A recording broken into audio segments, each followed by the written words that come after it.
कैसी हैं आप स्वस्थ होंगे, मस्त होंगे और अपनी पढ़ाई भी अच्छे से कर रहे होंगे। तो फ्रेंड्स, आज से मैंने एक नई जो पहल आपके लिए शुरू की है, क्योंकि जो आप अगर आरपीएससी चाहे फर्स्ट ग्रेड की एग्ज़ाम दे रहे हो, चाहे सेकंड ग्रेड की दे रहे हो, या फिर आप 11th की एग्ज़ाम दे रहे हो, चाहे कोई भी एग्ज़ाम हो, आपके लिए एनसीईआरटी पढ़ना मस्ट है।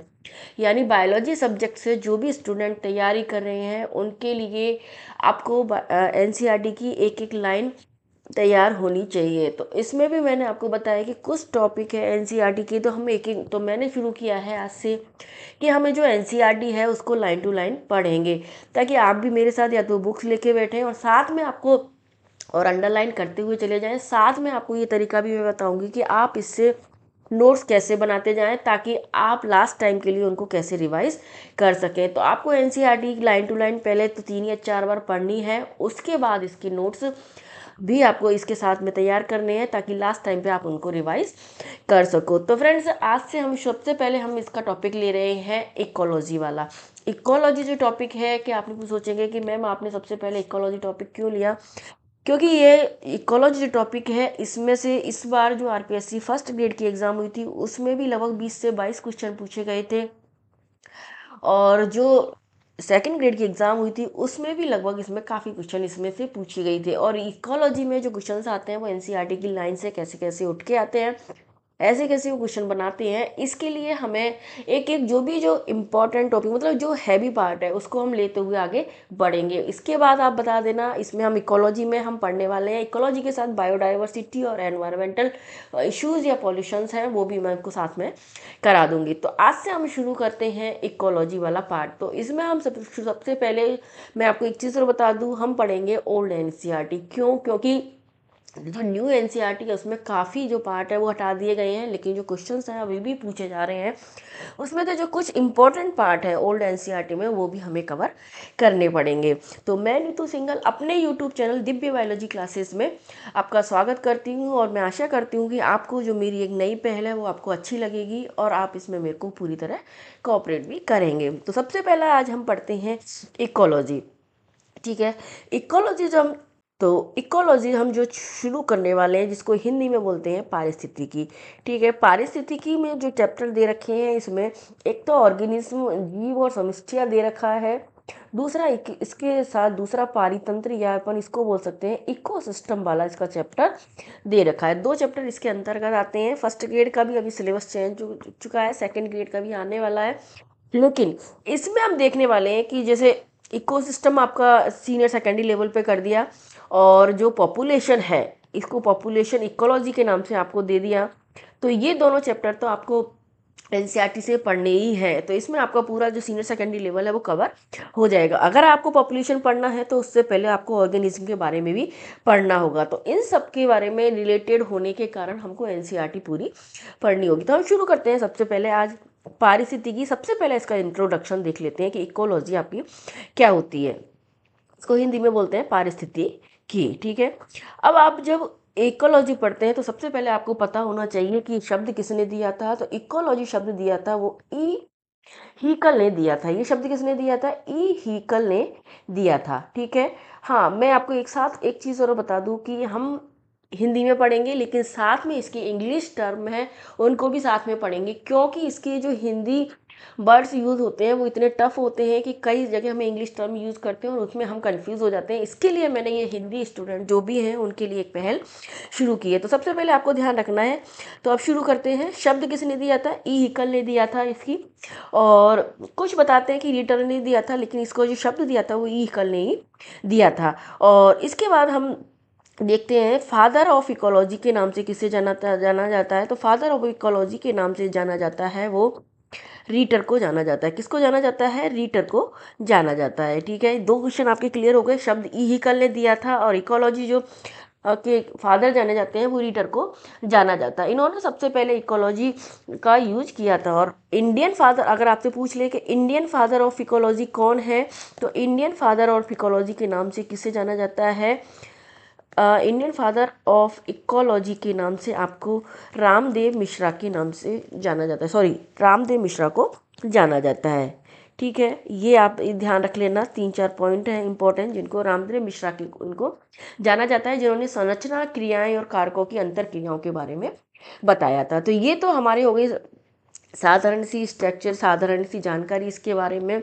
एक और चीज़ बता दूँ इसमें कि जो फादर ऑफ प्लांट इकोलॉजी, इसमें फादर ऑफ प्लांट इकोलॉजी के नाम से भी एक वैज्ञानिक हैं, उनको जाना जाता है। तो फादर ऑफ प्लांट इकोलॉजी के नाम से जाना जाता है, वार्मिंग को जाना जाता है।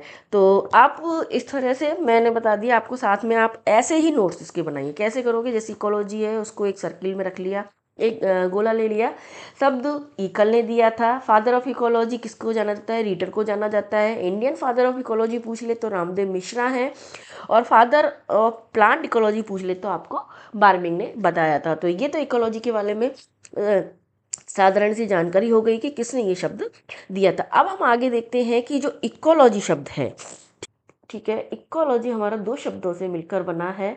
दो शब्द कौन कौन से हैं, एक इसको बोलते हैं, एक आइकोस बोलते हैं और दूसरा है लोगोस। इन दो शब्दों से ये मिलकर बना होता है।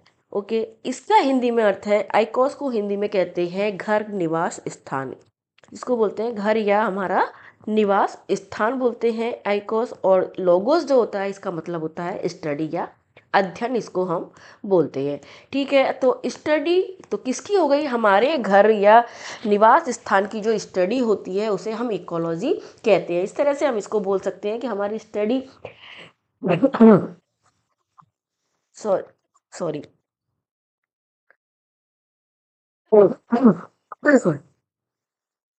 तो इकोलॉजी क्या है, आइकोस और लोगोस दो शब्दों से मिलकर बना है। घर या निवास स्थान जिसका अर्थ है, लोगोस का अर्थ होता है स्टडी, अध्ययन होता है। तो हमारे घर या निवास स्थान का जो अध्ययन किया जाता है वो इकोलॉजी के अंतर्गत किया जाता है। तो ये इकोलॉजी के बारे में एक नॉर्मल सी जानकारी हो गई कि क्या इकोलॉजी की हमने साइंटिस्ट देख ली है, और इकोलॉजी के बारे में हम किस शब्दों से मिलकर बनाए उसके बारे में देख लिया। अब इसमें हम एनसीईआरटी में जो भी इम्पोर्टेंट लाइन है वो ही मैं आपको पढ़ाऊंगी। तो इसमें हम शुरू करते हैं सबसे पहले ऑर्गेनिज्म। चैप्टर का नाम है ऑर्गेनिज्म एंड पॉपुलेशन, या हिंदी में हम बोलते हैं इसको जीव और समष्टियाँ। सबसे पहले हम इसका जो अध्ययन करेंगे उसमें हम इसमें दे रखा है कि पारिस्थितिकी क्या होती है। तो पारिस्थितिकी क्या होती है, इकोलॉजी क्या होती है। पारिस्थितिकी हमारी एक ऐसा विषय है जिसमें जीवों के बीच या जीवीय तथा भौतिक अजीवीय अबायोटिक पर्यावरण के बीच होने वाली पारस्परिक क्रियाओं का अध्ययन किया जाता है। यानी जो इकोलॉजी है उसकी ये डेफिनेशन दे रखी है। ऑर्गेनिज्म है हमारे जिनके, या फिर हमारे जो जीवीय घटक हैं और एबायोटिक घटक होते हैं, उनके बीच पर्यावरण के बीच होने वाली जो क्रियाएं हैं उनका अध्ययन किया जाता है। यानी ऑर्गेनिज्म इसको हम ऐसे बोल सकते हैं, ऑर्गेनिज्म और जो एनवायरनमेंट है, इन दोनों एनवायरनमेंट और ऑर्गेनिज्म के बीच में जो होने वाली क्रियाओं का अध्ययन किया जाता है उसे हम इकोलॉजी कहते हैं। आप इसको इंपॉर्टेंट लाइन लगा लेना, इसको आप अंडरलाइन कर लेना। मूल रूप से पारिस्थितिकी जो शब्द है वो जीवी संगठन के 4 स्तरों से संबंधित है। यानी जो इकोलॉजी है उसका जो हम जीवीय संगठन देखते हैं, बायोलॉजिकल ऑर्गेनाइजेशन देखते हैं वो 4 स्तरों से संबंधित है। कौन कौन सा, सबसे पहले जीव आते हैं, फिर समष्टियाँ आती हैं, फिर समुदाय आता है और जीवों आता है। यानी सबसे पहले इसकी सबसे छोटी इकाई जीव होती है, ठीक है, फिर जीव से आगे समष्टियाँ आती हैं, फिर समष्टियों से आगे आता है इनका समुदाय आता है, और समुदाय से फिर बड़े होकर फिर क्या बनते हैं, बायोम बनते हैं। क्या बनते हैं, बायोम बनते हैं, जिनको हम जीवों क्यों कहते हैं। तो आपने देख लिया सबसे इसकी 4 स्तरों से बना होता है। 4 स्तर कौन कौन से हैं इसके, इंपॉर्टेंट, ये भी इंपॉर्टेंट लाइन है। सबसे पहला स्तर है इसका ऑर्गेनिज्म, ठीक है। ऑर्गेनिज्म के बाद आती है पॉपुलेशन। ऑर्गेनिज्म है एक अकेले जीव को हम ऑर्गेनिज्म कह सकते हैं, जिनसे कई सारे जीव मिलकर एक जगह का निर्माण करते हैं उसे हम पॉपुलेशन कहते हैं। पॉपुलेशन मिलकर फिर एक कम्युनिटी का निर्माण करती है, और कम्युनिटी जो मिलके बनती है वो पूरा एक बायोम का निर्माण करती है। तो इस तरह से ये एक जीव से पॉपुलेशन, पॉपुलेशन से कम्युनिटी, कम्युनिटी से बायोम का निर्माण होता है। आपको ये लाइन इसमें याद रखनी है। अब हम इसमें आगे बात कर लेते हैं कि क्या तो जीव ऑर्गेनिज्म क्या होता है, पॉपुलेशन क्या होती है, कम्युनिटी क्या होती है और बायोम क्या होता है। इन छोटे छोटे लाइंस को आपको याद करना जरूरी है ना। तो आपको ये 2 चीज़ मैंने बता दी, आपको 2 चीज़ तो आपको ये 2 लाइंस आपको यहाँ से याद करनी है। ये वाली लाइन याद करनी है और ये वाली लाइन आपको अंडरलाइन करनी है, इससे पहले का इसमें छोड़ देना है। अब हम बात करते हैं कि जो ऑर्गेनिज्म होता है वो क्या होता है। हमारे जो जीव होता है वो जो सबसे छोटी इकाई होती है वो हमारे ऑर्गेनिज्म होता है। और इकोलॉजी स्टडी की आधारभूत इकाई इसको बोल सकते हैं, यानी जो इकोलॉजी है उसकी जो स्टडी की जाती है उसकी जो आधारभूत इकाई है वो क्या होती है, ऑर्गेनिज्म होती है, ऑर्गेनिज्म होता है। इसके बाद इससे बनती है पॉपुलेशन बनती है। पॉपुलेशन जो होती है उसमें क्या होता है, समान जाति के जीवों का समूह होता है। यानी जो पॉपुलेशन होती है समान जाति के जीवों का समूह होता है, वो हमारी पॉपुलेशन होती है। यानी एक ही तरह के जीव जिसमें रहते हैं, जैसे मनुष्य है उसकी एक पॉपुलेशन है, एनिमल्स हैं उनमें, एनिमल्स में भी अलग अलग डिफाइन है, जैसे शेर की एक अलग पॉपुलेशन है, मंकी की अलग पॉपुलेशन है। वो सब क्या है, समान जाति के जो समूह रहते हैं एक जगह पे उसे पॉपुलेशन कहते हैं। अब इसके आगे पॉपुलेशन से आगे आती है हमारी कम्युनिटी। ठीक है, कम्युनिटी क्या होती है, कम्युनिटी जो होती है वो होती है विषम जातियों का जो समूह होता है। यानी विषम यानी कई सारी जातियां एक साथ मिलकर रहती हैं, उसे हम कम्युनिटी कहते हैं। जैसे जंगल में सभी जानवर एक साथ मिलकर रहते हैं तो वो उनकी एक कम्युनिटी हो गई। मनुष्य है, मनुष्य में भी जैसे हाँ हम हैं, दूसरे आदिवासी हैं, सब मिलकर एक साथ हैं, उनको हमारी पूरी एक कम्युनिटी कहते हैं, यानी मानव कम्युनिटी इसको हम बोल सकते हैं। अब इसके बाद आगे आता है, कम्युनिटी से आगे बढ़ते हैं तो इसका से भी बड़ा स्तर होता है हमारा बायोम होता है। ठीक है, बायोम जो होता है वो एक ही क्षेत्र की समान जलवायु में रहने वाले जीवों का समुदाय होता है, उसे हम बायोम कहते हैं। यानी एक निश्चित जलवायु है, ठीक है, जैसे एक जगह पर वर्षा तापमान है एक होती है, वहाँ पर एक विशेष प्रकार की वनस्पति पनपती है, उसे ही हम वहाँ की बायोम कहते हैं, जिसमें बहुत सारे जीव और वनस्पति एक साथ रहती है। यानी यहाँ की परिस्थिति की पर्यावरण कंडीशन एक जैसी होती है। यहाँ पे जैसे मरुस्थल, अब जैसे इसका एग्जांपल हम देख सकते हैं, जैसे डेजर्ट है और हमारे वर्षा वन है, टुंड्रा है, ये सब क्या आते हैं, ये सब जो होते हैं वो हमारे किस में आते हैं, बायोम्स में आते हैं। डेजर्ट है, डेजर्ट में जैसे टेम्परेचर हाई रहता है तो टेम्परेचर हाई को सहन करने वाले जीव जंतु ही यहाँ पे रह सकते हैं, वही पेड़ पौधे यहाँ पे पनप सकते हैं। तो ये सब क्या मिलके बनाते हैं, बायोम बनाते हैं। तो इसकी परिभाषा हम कैसे दे सकते हैं कि एक क्षेत्र की समान जलवायु में रहने वाले जो जीवों का समुदाय होता है उसे हम बायोम कहते हैं, या फिर एक निश्चित जलवायु वाले जो एक विशेष प्रकार की वनस्पति का निर्माण करने वाले क्षेत्र हैं वो बायोम कहलाते हैं। अब इसके अलावा एक चीज़ और है, इसमें एक आता है हमारे इकोसिस्टम इकोलॉजी वाला पार्ट और आता है, जो इसमें हालांकि इसमें देर नहीं लिखा है, वो होता है कम्युनिटी और जो बायोम होता है उसके बीच का भाग होता है इकोसिस्टम हमारा। इकोसिस्टम क्या होता है कि हमारे जो जीव होते हैं उसके जो क्षेत्रीय और स्थलीय विभिन्नता होती है उसके अंदर भी हमारे जो एक पर्टिकुलर क्षेत्र में जैविक और अजैविक घटकों के मध्य जो क्रिया होती है उसे हम इकोसिस्टम कहते हैं। जैसे आप देखो तालाब इकोसिस्टम है, झील इकोसिस्टम है, स्थलीय में घास इकोसिस्टम है, घास इकोसिस्टम है, इसके अंदर क्या आएंगे, जैसे घास आती है, साथ में यहाँ पे पनपने वाले जीव जंतु आते हैं। जैसे तालाब है जलीय में, तो तालाब और तालाब के अंदर रहने वाले जीवों के बीच जो अंतर क्रिया होती है तो उसे हम तालाब इकोसिस्टम कहते हैं। और बायोम है वो इससे बड़ा हो जाता है, जिसके अंदर हम एक ही क्षेत्र में रहने वाले जीवों के विभिन्न समुदायों का अध्ययन करते हैं। तो ये मैंने आपको थोड़ा सा पूरा डिटेल में बना दिया। आप चाहें तो इस तरह से जैसे मैंने बताया है लाइन टू लाइन, आप ऐसे उसके नोट्स भी बना सकते हैं। ये हमने देख लिया। अब हम आगे पढ़ते हैं एनसीईआरटी की लाइन, मैंने आपको समझा दिया। ठीक है, जैविक स्तर पर पारिस्थितिकी मूल रूप से कार्य की पारिस्थितिकी होती है, यानी इसको बोलते हैं फिजियोलॉजिकल फिजियोलॉजिकल इकोलॉजी इसको हम बोलते हैं। किसको बोलते हैं, इसको क्या बोलते हैं हम, फिजियोलॉजिकल इकोलॉजी हम इसको बोलते हैं, जिसमें विभिन्न जीव न केवल जीवित रहने बल्कि जनन के संदर्भ में अपने पर्यावरण के प्रति अनुकूलित हो जाते हैं। तो क्या होता है, इसमें साथ जीवित भी रहते हैं, साथ में जनन की क्रिया भी इनके अंदर होती है। जनन की क्रिया होने के कारण इसमें ये एक दूसरे के उसी पर्यावरण में अनुकूलित हो जाते हैं, अपनी जो संतति है उसको आगे बढ़ोतरी करते हैं ताकि इनका जो पॉपुलेशन है वो एक आगे तक बनी रहे। फिजियोलॉजिकल इकोलॉजी भी कहते हैं।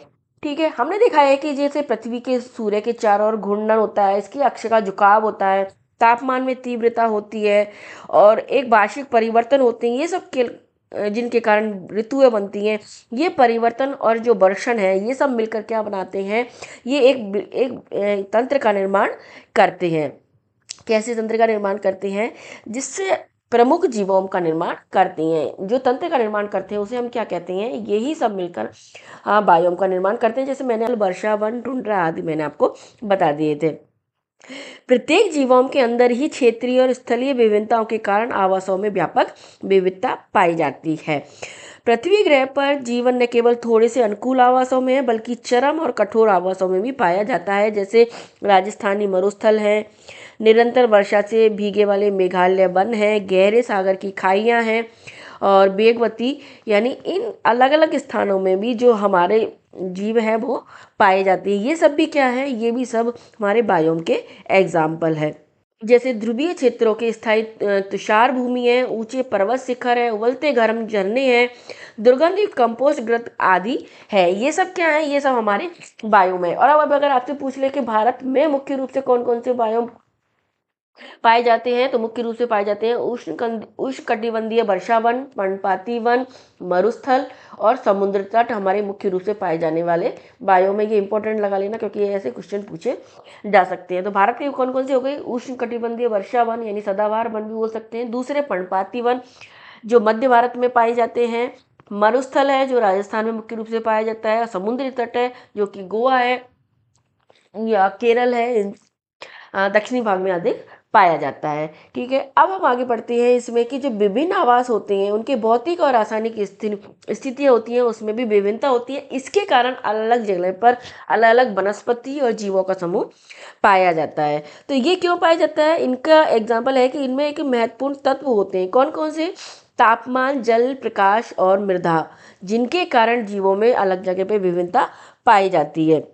तो इनको क्या बोलते हैं हम, अजैविक या जैविक, अजैव घटक या एबायोटिक घटक बोलते हैं, या भौतिक रासायनिक घटक भी इनको बोलते हैं। इनको कौन से घटक बोलते हैं, एबायोटिक घटक बोलते हैं। है कि जो इकोलॉजी है उसमें जो जीव होते हैं वो दो घटकों से मिलकर बने होते हैं, दो घटकों के बीच में क्रिया करते हैं। एक होते हैं एबायोटिक घटक और दूसरे होते हैं इसमें बायोटिक घटक होते हैं। तो अजैविक या एबायोटिक घटक होती हैं जिनमें हमारे पर्यावरण के कारक आते हैं, जिसमें तापमान, जल, प्रकाश, मृदा मुख्य कारक के रूप में आती हैं। ये घटक क्या करते हैं, किसी भी जीव के आवास की विशेषता केवल नहीं बताती हैं, ये जीवीय घटकों से मिलकर, यानी जो आवास में जीवीय घटक शामिल होते हैं जिसमें हमारे सभी जीव आते हैं, चाहे सूक्ष्म जीव हो चाहे बड़े जीव हो, जैसे रोगजनक पैथोजन जिसको हम वायरस, बैक्टीरिया बोल सकते हैं, परजीवी होते हैं, परभक्षी भी होते हैं। ये सब जीव बेस्पर्धी जिनके साथ वे लगातार पारस्परिक क्रिया करते रहती हैं। यानी जो एबायोटिक घटक है जब बायोटिक घटकों के साथ क्रिया करते हैं तो ही इनका कोई महत्व होता है और ये मिलकर एक इकोसिस्टम का निर्माण करते हैं जो कि हमारे वहाँ की इकोलॉजी कहलाती है। ये इसका कहने का मतलब है। ठीक है, तो ये मैंने आपको बता दिया। अब हम आगे पढ़ने वाले हैं, हम पढ़ेंगे इसमें पहले एबायोटिक घटक के बारे में, फिर ये जो एबायोटिक घटक है वो जीवों के साथ किस तरह से क्रिया करते हैं। अभी मैं आपको एक अजैविक घटकों के बारे में, प्रमुख अजैविक घटक यानी एबायोटिक घटक के बारे में हम बात करते हैं। उससे पहले मैं आपको एक दो इंपॉर्टेंट पॉइंट बता देती हूँ। एक होता है, कई बार पूछ लिया जाता है, इकोलॉजी हिरेची। इकोलॉजी की हिरेची क्या होती है कि जो पदानुक्रम, पारिस्थितिकी पदानुक्रम इसको हम बोल सकते हैं। इकोलॉजिकल हिरेची क्या है, जिसमें जीव से लेकर बड़े समुदाय तक जो एक दूसरे के साथ जुड़े होते हैं उसे हम पारिस्थितिकी अनुक्रम कहते हैं। तो ये कई बार ये पूछ सकते हैं, तो ये मैं आपको एक बार बता देता हूँ, ये इंपॉर्टेंट पॉइंट है कि इकोलॉजिकल हिरेची में कैसे काम करते हैं। इकोलॉजिकल जो हिरेची होती है उसमें सबसे छोटी इकाई होती है जो जीव है, इकोलॉजी की स्टडी इसमें की जाती है। जीव से आगे हम बढ़ते हैं, जीव के मिलकर क्या बनाते हैं, समष्टि बनाते हैं, या इंग्लिश में बोले तो इसको हम पॉपुलेशन ये बनाते हैं। ठीक है, और पॉपुलेशन जो होती है वो हमारे विषम जातियों का समूह बनाती है, यानी हमारी समुदाय का निर्माण करती है, जिसे हम इंग्लिश में बोलते हैं कम्युनिटी इसको बोलते हैं। और समुदाय हमारा मिलकर बनाता है, हमारे इकोसिस्टम का निर्माण करता है, जिसमें बायोटिक और एबायोटिक घटक दोनों को सम्मिलित किया जाता है। तो ये हमारे इकोसिस्टम का निर्माण करते हैं। फिर हमारा जो इकोसिस्टम होता है ये हमारे जो मिलकर बनाते हैं हमारे बायोम का निर्माण करती हैं, जो जिसमें विभिन्न एक ही क्षेत्र में रहने वाले विभिन्न जलवायु वाले तत्वों का अध्ययन किया जाता है। बायोम से आगे फिर हमारे निर्माण होता है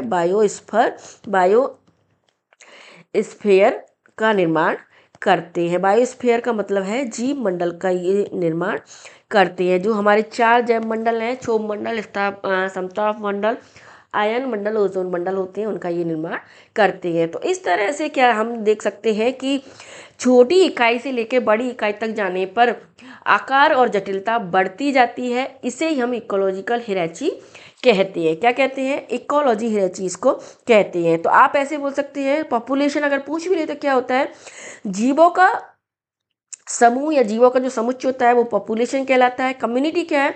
बहुत सारी पॉपुलेशन मिलकर या विषम जातियों का जो समूह होता है वो कम्युनिटी होती है। तीसरा होता है इकोसिस्टम। क्या होता है? कई कम्युनिटीज मिलकर इकोसिस्टम का निर्माण करती हैं। और बायोम क्या होते हैं? कई पारिस्थितिकी तंत्रों का समुच्चय या समूह जो होता है वो बायोम कहलाता है। ये क्वेश्चन पिछली बार 2022 वाली एग्जाम में पूछा गया था कि बायोम क्या होते हैं। इकोसिस्टम या पारिस्थितिकी का जो समूह होता है उसे बायोम कहते हैं। फिर बायोम का जो क्षेत्र है, जैसे मैंग्रोव, ये टुंड्रा, सब मिलकर क्या बनाते हैं? बायोस्फीयर का निर्माण करते हैं, जैव मंडल का निर्माण करते हैं। तो इस तरह से छोटे स्तर से लेकर बड़े स्तर तक जाने पर जो जटिलता और आकार में वृद्धि होती है और एक लिंक का निर्माण होता है, इसे हम पारिस्थितिकी अनुक्रम कहते हैं। तो ये एक इम्पॉर्टेंट पॉइंट था जो मैंने आपको बता दिया। इसके अलावा इसमें एक और इम्पॉर्टेंट पॉइंट है, वो भी मैं आपको बता देती हूँ कि branches of ecology. Branches of ecology क्या होता है कि इकोलॉजी जो होती है उसकी 2 शाखाएं होती हैं।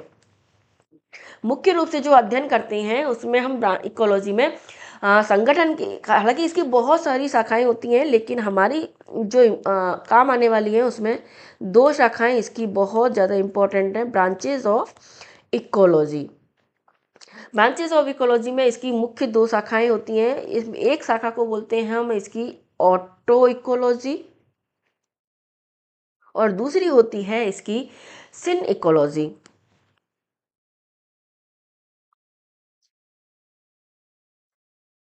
ऑटो इकोलॉजी क्या है? जिसमें हम जीव का अंदर का अध्ययन करते हैं, यानी या तो एक जाति का और या जाति के किसी एक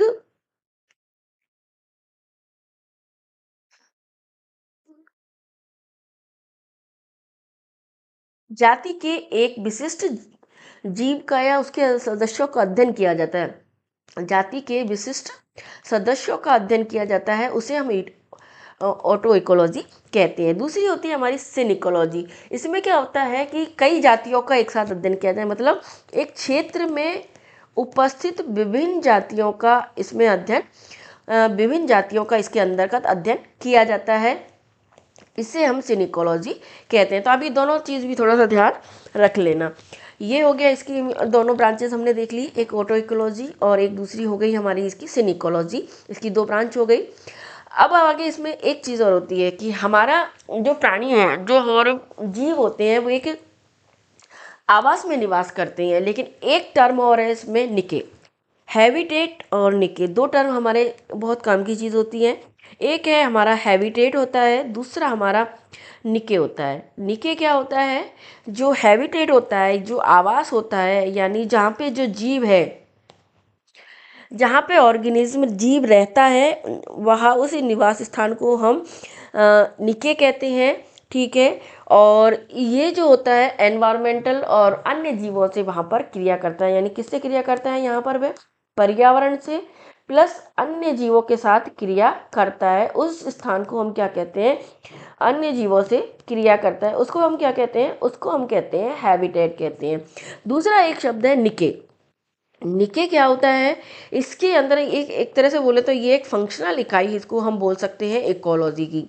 इसको हम फंक्शनल इकाई, फंक्शनल रोल बोल सकते हैं। यहाँ पे जीव अपना फंक्शनल रोल निभाता है या कार्यात्मक जो इकाई है इसको हम बोलते हैं, जिसमें क्या होता है कि जीव अपने संसाधनों का यूज करता है और जो एनवायरमेंटल परिस्थिति की जो परिस्थितियां हैं उनको सहन करता है। जैसे हम बोल सकते हैं ये हमारा घर है और ये हमारा जैसे ऑफिस है या वर्किंग पैलेस होता है, उसको निके बोल सकते हैं। यानी कार्यात्मक स्थान जो होता है, कार्यात्मक रोल जो निभाता है किसी भी जीव का, उसे हम निके कहते हैं। ये दोनों चीज़ भी आप ध्यान रख लेना, क्योंकि पूछा जा सकता है कि निके क्या होते हैं। तो फंक्शनल इकाई या फंक्शनल रोल होता है जो किसी जीव का क्रियात्मक रोल होता है, जहाँ पर वो निके कहलाता है। अब हम पढ़ लेते हैं एबायोटिक कारकों के बारे में। तो एबायोटिक कारक में अपने देखते 4 होते हैं। कौन कौन से जो एबायोटिक कारक होते हैं हमारे मुख्य रूप से? एबायोटिक कंपोनेंट इनको बोल सकते हैं, फैक्टर्स इसको बोल सकते हैं, जिसमें हमने मुख्य देखे थे 4 होते हैं। एक टेम्परेचर होता है, दूसरा लाइट है, हाँ तीसरा इसमें वाटर है, और चौथा है सॉइल है, जो मुख्य रूप से इकोलॉजी के अध्ययन में या इकोसिस्टम में इंपॉर्टेंट रोल निभाते हैं। सबसे पहला कारक है इसमें तापमान, जिसको टेम्परेचर बोलते हैं। तापमान पारिस्थितिकी रूप से सबसे ज़्यादा प्रासंगिक पर्यावरणीय कारक है, यानी सबसे इम्पोर्टेंट कारक इसको बोला जाता है, या सबसे प्रमुख घटक इसको हम बोल सकते हैं। तो आपसे पूछा भी जाए कि इकोलॉजी का, इकोसिस्टम का सबसे प्रमुख घटक कौन सा है, तो वो टेम्परेचर होता है, जो पृथ्वी पर औसत तापमान ऋतु के अनुसार बदलता रहता है, और इसके कारण जीवों में भी भिन्नता होती है। जैसे भूमध्य रेखा से हम ध्रुवों की ओर जाते हैं और मैदानों से पर्वतों की ओर जाते हैं, तो टेम्परेचर घटता जाता है। जैसे आप भूमध्य रेखा है, भूमध्य रेखा से आप पोल की तरफ जाएंगे, यानी ध्रुवों की तरफ जाएंगे, तो पोल्स की तरफ आप जाते हैं तो यहाँ पे ठंड अधिक होती है, यहाँ पे टेम्परेचर बहुत कम होता है। इसी तरह से आप मैदान भाग में हैं, मैदान भागों से आप ऊपर पर्वतों की तरफ जाएंगे, तो वहाँ पर भी ठंड होती है, टेम्परेचर कम होता जाता है। ये क्षेत्रों और तुंगता एटीट्यूड वाले क्षेत्रों में तापमान लगभग 0 हो जाता है, यानी ध्रुवीय क्षेत्र और उच्च तुंगता वाले क्षेत्र जो होती हैं उनमें लगभग 0 होता है, और ग्रीष्म में उष्ण कटिबंधीय मरुस्थलों में लगभग 50 डिग्री सेंटीग्रेड तक पहुंच जाता है। इंपॉर्टेंट लाइन है, इसको अंडरलाइन कर लेना, क्योंकि ऐसे इस तरह की लाइनें ही आजकल उसमें एनसीईआरटी में वो क्वेश्चन पेपर में पूछी जा रही हैं। कुछ जैसे गर्म झरने हैं, गंभीर सागर यानी गहरे सागर के उष्ण जलीय निकास हैं, जहां औसत तापमान 100 डिग्री सेंटीग्रेड से भी अधिक पाया जाता है। तो आप ध्यान रखना कि उच्च तंगुता वाले क्षेत्र और ध्रुवीय क्षेत्र हैं, उसमें तापमान क्या होता है, उसमें 0 होता है, जबकि जो उष्ण कटिबंधीय मरुस्थल है उनमें 50 डिग्री सेंटीग्रेड तक तापमान पहुंच जाता है। ठीक है, और जबकि जो गर्म झरने और गंभीर सागर यानी गहरे सागर के उष्ण जलीय निकास है, वहां पे तापमान औसत 100 डिग्री सेंटीग्रेड तक पहुंच जाता है। तो ये कह सकते हैं कि जो आम के पेड़ है कनाडा में, जर्मनी जैसे शीतोष्ण देशों में नहीं होते हैं और ना ही हो सकते हैं, यानी जहाँ पर इतनी टेम्परेचर के कारण इतनी विविधता होती है, इसके कारण वहाँ की पारिस्थितिकी में भी विविधता पाई जाती है। इसी तरह से देते हैं कि हम हिम चीते केरल के जंगलों में नहीं मिलते हैं, और ट्यूना मछली महासागरों में शीतोष्ण अक्षांशों से आगे कभी कभारी पकड़ी जाती है। तो जीवधारियों के लिए तापमान का महत्व बहुत ज़्यादा होता है, जिसमें हम देख सकते हैं कि जीवधारियों में जो तापमान है उसके कारण उनकी फिजियोलॉजिकल जो क्रियाएं वो इसमें बहुत अधिक प्रभावित होती हैं। कौन कौन सी क्रियाएं प्रभावित होती हैं हमारी, इसके कारण हमारी फिजियोलॉजिकल भी और हमारी जो शारीरिक की क्रियाएं हैं वो भी इसमें प्रभावित होती हैं। जैसे हमारे देखें कि जो हमारे जीव होते हैं, ऑर्गेनिज्म होते हैं, हमारी जो काइनेटिक्स होती हैं, जो एंजाइम्स होते हैं, उनकी क्रियाएं प्रभावित होती हैं। एंजाइम की दर है वो धीमी हो जाती है, और इसके अलावा हमारी जो उपापचय क्रियाएं हैं वो भी प्रभावित होती हैं। कौन सी क्रियाएं होती हैं, उपापचय क्रियाएं हमारी प्रभावित होती हैं। साथ में अन्य कार्य की प्रक्रिया और उसकी गतिविधियों को भी प्रभावित करते हैं। कुछ जीव तापमान के व्यापक परास चरम चयन कर सकते हैं और वहाँ पे खूब पाए जाते हैं, उन्हें पृथु तापी या यूरी थर्मल प्लांट कहते हैं, जीव कहते हैं। ठीक है, कुछ जीव ऐसे होते हैं जो तापमान की कम परास में रहते हैं, ऐसे जीव को स्टेनोथर्मल कहते हैं। तो इसके आधार पर हम बोल सकते हैं कि जीव 2 प्रकार के होते हैं। कौन कौन से होते हैं, एक तो होते हैं यूरोथर्मल और दूसरे होते हैं स्टेनोथर्मल। जो टेम्परेचर की अधिक रेंज में रहते हैं वो यूरोथर्मल कहलाते हैं, जो टेम्परेचर की कम रेंज में रहते हैं वो स्टेनोथर्मल कहलाते हैं। इसके आधार पर विभिन्न जातियों के भौगोलिक वितरण में तापीय सहन शक्ति पर निर्भर करती है। इसके कारण अलग अलग जगह पर भौगोलिक वितरण में विभिन्नता पाई जाती है। तो ये हो गया इसका, देख लिया हमने टेम्परेचर का क्या क्या प्रभाव पड़ता है। एबायोटिक कारक है जो मुख्य कारक है टेम्परेचर, इसके कारण अलग अलग जगह पर अलग अलग प्रजातियां पाई जाती हैं। अब हम इसके बाद दूसरा पढ़ लेते हैं। दूसरा कारक है हमारा, इंपॉर्टेंट कारक है, वो है हमारा वाटर, जल जिसको हम बोलते हैं। वाटर जो होता है, तापमान के बाद जीवों के जीवन को प्रभावित करने वाला महत्वपूर्ण कारक जल होता है। जो पृथ्वी पर जीवन पानी में ही जन्मा था, ये हमें पता है। एवोल्यूशन में हम देखते हैं यहाँ बिना पानी के अपने आप में इसका प्रतिपालन नहीं हो सकता है। मरुस्थल में इसकी उपलब्धता इतनी सीमित होती है कि केवल विशेष अनुकूलताओं के कारण ही वहां रहना संभव है। पादपों की उत्पादकता और वितरण भी पानी पर बहुत ज्यादा निर्भर है। इसको लाइन को अंडरलाइन कर लेना। पादप की उत्पादकता और जो वितरण है वो भी हमारा किस पे निर्भर करता है? पादपों की उत्पादकता और जो वितरण होता है वो भी हमारा की उत्पादकता और जो वितरण है वो भी हमारे पानी पर ही निर्भर करता है।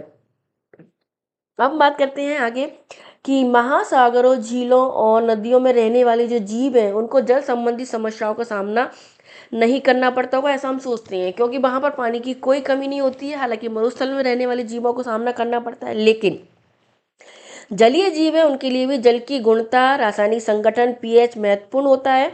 इसके कारण लवण की सांद्रता प्रति 1000 वर्ग में लवणता के रूप में मापी गई है, जहां पर देखा जाता है कि अंतःस्थलीय जल में 5 से कम, समुद्र में 30 से 35 और कुछ अति लवणीय लवणों में 100 से अधिक पाई जाती है। तो आपको ये ध्यान रख लेना कि जो लवणता है, ये वाली लाइन पूछी जा सकती है, इंपॉर्टेंट है।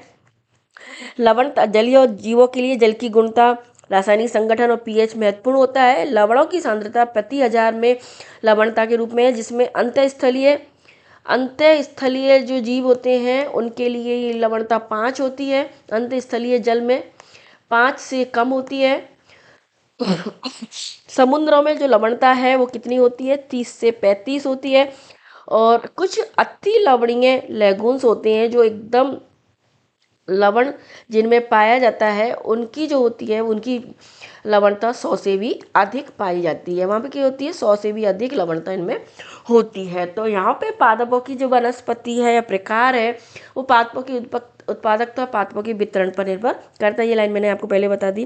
कुछ जीव लवणता की व्यापक परास के प्रति सहनशील होते हैं, उन्हें हम पृथुलवणीय या यूरी हेलाइन कहते हैं, जबकि अन्य कम परास में सीमित होते हैं, उन्हें हम तनु लवणीय स्टेनोहाइल कहते हैं। बहुत से अलवण जल प्राणी समुद्र के पानी में और समुद्र प्राणी अलवण जल में लंबे समय तक नहीं रह सकते हैं, क्योंकि उन्हें ऑस्मोटिक समस्याओं का सामना करना पड़ता है। तो इसके आधार पर भी हम देख सकते हैं कि जीव 2 प्रकार के होते हैं। जल की कुछ लवणता की अति लवणता वाली परास में रहती हैं, उन जीवों को हम कहते हैं यूरी हेलाइन। यानी लवणता के आधार पर जलीय जीव भी 2 प्रकार के होते हैं। कौन कौन से होते हैं? एक तो होते हैं यूरी हेलाइन और दूसरे प्रकार के होते हैं स्टेनो हेलाइन। मैं आपको जैसे बता रही हूँ ना, आप ऐसे भी नोट्स बना सकते हैं ताकि आपको ऐसे की ऐसी लाइन याद रह जाए। आप नोट्स इस तरह से बना सकते हैं, इसी तरह से मैं आपको समझा रही हूँ। जो लवणता जल में लवणता की अधिक परास पर रहते हैं वो यूरी हेलाइन कहलाते हैं।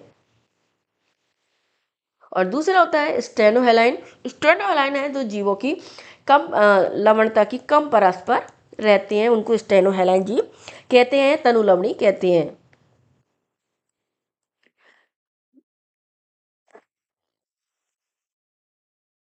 रहते हैं, ठीक है। अब हम इसके बाद तीसरा कारक देख लेते हैं। तीसरा कारक हमारा है, इसमें अब आता है हमारा प्रकाश। लाइट के बारे में हम पढ़ेंगे। हम लाइट जो है हमारे जीवों को किस तरह से प्रभावित करती है। सबसे लाइट है वो पौधों में सबसे ज़्यादा इम्पोर्टेंट है। प्रकाश संश्लेषण के द्वारा खाद्य का निर्माण करने के लिए ज़रूरी होती है। यानी लाइट सबसे ज़्यादा इम्पोर्टेंट प्रकाश पौधों में प्रकाश संश्लेषण के लिए होती है। ये एक ऐसी प्रक्रिया है जो ऊर्जा के स्रोत के रूप में धूप उपलब्ध होने पर संभव होती है। इसी तरह से हम जीवधारियों में देखें तो विशेष रूप से स्वयंपोषी या ऑटोट्रॉप्स होते हैं, उनके लिए प्रकाश का बहुत अधिक महत्व होता है। जैसे वनों में हम देखें तो अनेक जातियों के छोटे पौधे, शाक, झाड़ियाँ बहुत हल्के प्रकाश वाली परिस्थितियों में इष्टतम प्रकाश संश्लेषण करने के लिए अनुकूलित होते हैं, क्योंकि उन पर जो प्रकाश होता है वो कम पड़ता है, लेकिन उसी के अनुकूलित हो जाते हैं। सतत लंबे बितान में पेड़ों की छाया में रहते हैं। बहुत से जो पौधे हैं पुष्पन हेतु अपनी दीप्ति कालिक फोटो पीरियड की आवश्यकता की पूर्ति के लिए धूप पर निर्भर रहते हैं। और बहुत से जो प्राणी होते हैं उनके लिए भी प्रकाश महत्वपूर्ण होता है। वे प्रकाश की तीव्रता और अवधि में दैनिक तथा मौसमी विभिन्नताओं को अपनी चारे की खोज, फॉरेजिंग, जनन और प्रवासी गतिविधियों को समय पर तय करने के लिए संकेत के रूप में काम में लाती हैं। इसको लाइन को इंपॉर्टेंट लगा लेना। तो देख बोल सकते हैं हम कि जो लाइट होती है वो प्लांट्स और एनिमल्स के लिए दोनों के लिए ज़रूरी होती है, जिसमें जो प्रकाश है हमारा, जो प्लांट्स होते हैं उनके लिए क्या क्या काम आता है। प्लांट्स के लिए मुख्य रूप से हम बोल सकते हैं, एक तो हम बोल सकते हैं जैसे फोटोसिंथेसिस के लिए ज़रूरी है। दूसरा इसमें पुष्पन के लिए या फोटो पीरियोडिज्म के लिए भी जरूरी है, जिसको दीप्तिकालिकता बोलते हैं, पीरियोडिज्म के लिए जरूरी है। तीसरा इसमें फ्लोरिंग के लिए यानी पुष्पन के लिए भी